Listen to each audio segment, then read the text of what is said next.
Franklin Pierce. So before I get to the next president and everything, I want to go back to the Fugitive Slave Act.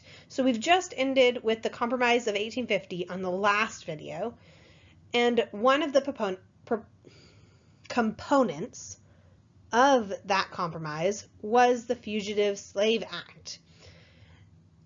The thing is, typically, Northern authorities actually did cooperate with Southern slave owners and help them retrieve their runaway property, or basically return slaves that had tried to self-emancipate themselves. But this act and public opinion of this act is really going to just further polarize the North and the South. You see the strongest reaction against it in the free Black communities in the urban North, because this really brought all of the dangers of slavery to their backyard. They're no longer safe under this new law because there's always mistaken identity, or I put in quotes, mistaken identity. And then there really was support in the federal courts for these slaveholders' claims. And you get like the presence of informants, meaning that if one was a runaway slave, that enslavement could become a real possibility. So you get free Black people and those who had escaped or thought they had escaped to freedom would form like associations to try to protect each other and try to repel any kind of attempt that might be to capture and re-enslave them. You get groups like the League of Freedom, made in Boston, the Liberty Association, made in Chicago. Some would just leave the United States. You have many who would actually move to Canada during the 1850s. And in the early 1850s, a lot of African Americans would gather in conventions and basically demand the repeal of the Fugitive Slave Act.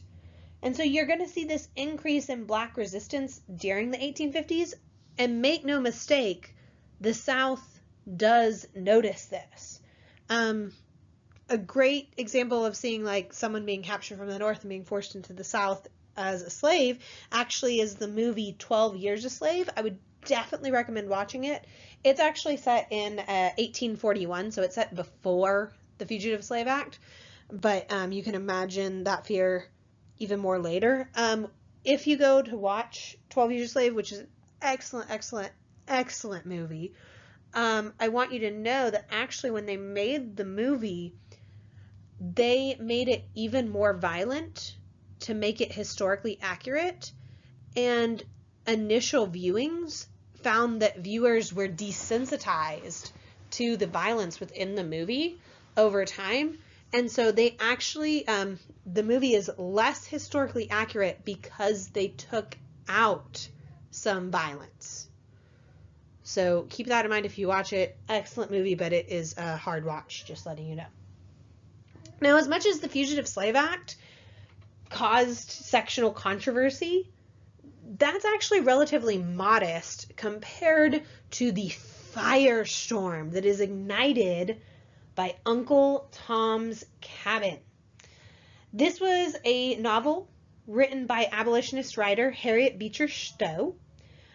She is going to publish this in serial form starting in 1851, and this novel really moves a lot of people from the sidelines to having a lot more active participation in the abolitionist movement.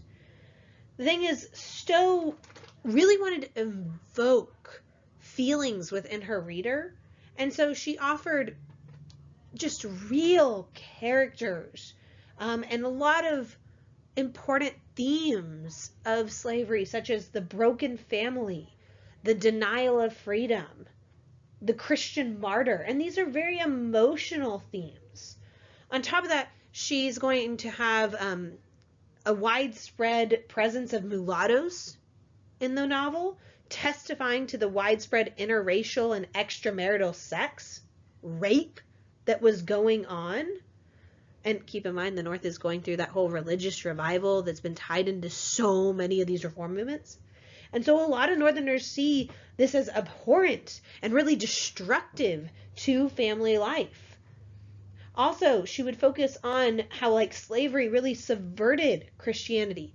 And really more than anything else, this novel gave a face to slavery. It was easy to say, oh, it's fine, slavery is not a big deal, when you didn't know any slaves.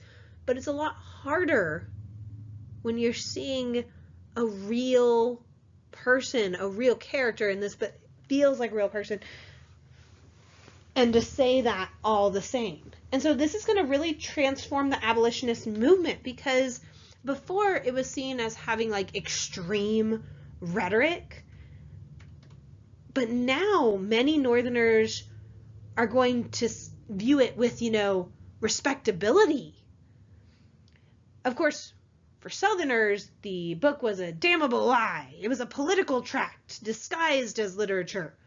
And they would retaliate by, writing their own plays and their own books where, of course, no slave would ever be killed and no slave family would ever be broken up. And all masters were, of course, the very model of Christian behavior.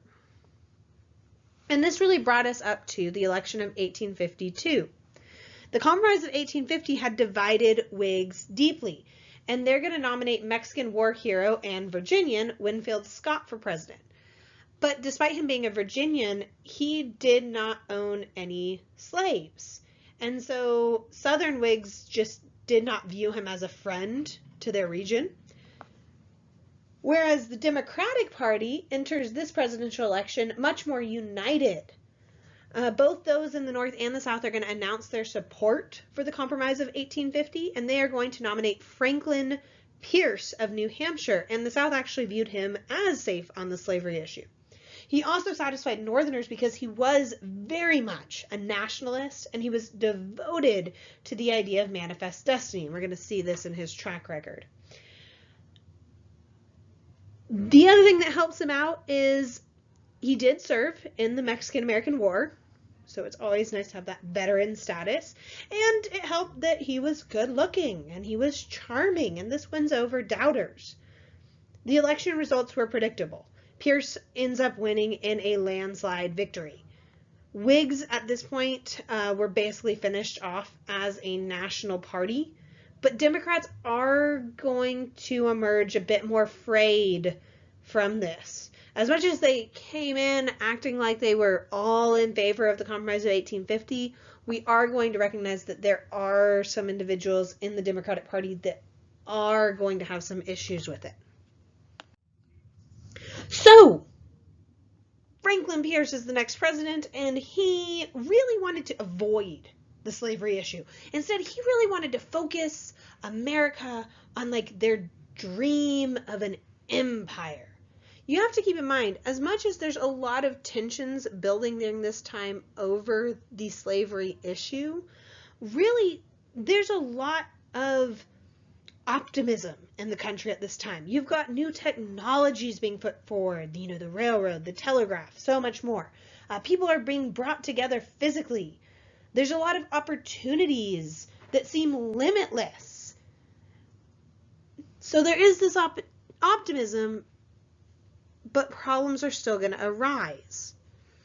So if I was going to write a book on Franklin Pierce, I would call it Franklin Pierce's Foreign Misadventures, because he really is going to jump into his foreign ambition and misstep pretty spectacularly. First, he would turn an eye towards Spanish-held Cuba. I quote from a book, Spanish authorities were harassing American merchants supporting sugar from Cuba and American naval vessels protecting the merchant ships. Southerners supported an aggressive Cuba policy, seeing the island as a possible new slave state, and nationalists saw great virtue in replacing what they perceived as a despotic colonial regime with a democratic government under the guidance of the United States. So you can see these different ways that people are viewing Canada and wanting to take Canada on some level. So in 1854, 3 different American diplomats would actually meet in Belgium to discuss Cuba. And they put forward a document known as the Ostend Manifesto. This basically claimed that the island of Cuba belonged to the United States and that America had the divine right to take Cuba away from Spain. They would go on to mention that America would, offer to buy Cuba first, but if Spain refused, well, then America would take it from Spain by force if necessary. This, on some level, was trying to be an extension of Manifest Destiny, but towards Cuba. But it does not work. This really caused an uproar and embarrassed Pierce's administration when it becomes public. Other nations are going to denounce it pretty quickly. America couldn't just say, no, it's by divine right. America owns Cuba. They couldn't do that. You even see a similar reaction in the United States. A lot of people in the North were suspicious that the South was just trying to gain another slave state. And in fact, they were concerned that the South was willing to provoke a war just to expand the number of slave-holding states. Following up after this, you're going to also see Pierce's administration has some missteps in Latin America as well. Basically, an American general, William Walker, and a private army with him are going to try to invade Baja California, but then is kicked out from there. However, then him and his followers plunged into a civil war in Nicaragua. They actually gained control of the country, and William Walker proclaimed himself to be president and even invited Southern slaveholders to take up residence in Nicaragua. Pierce's administration would actually recognize him as the leader of Nicaragua. Too bad the Nicaraguans didn't recognize him. And so basically, Nicaragua would actually fight to oust the general, and he was overthrown in 1857. He then went on to try to take over two different nations at two different times in Central America, and eventually General William Walker was executed by a Honduran firing squad in 1860. But the fact that Pierce's administration had recognized and everything, just it doesn't look good on a national front.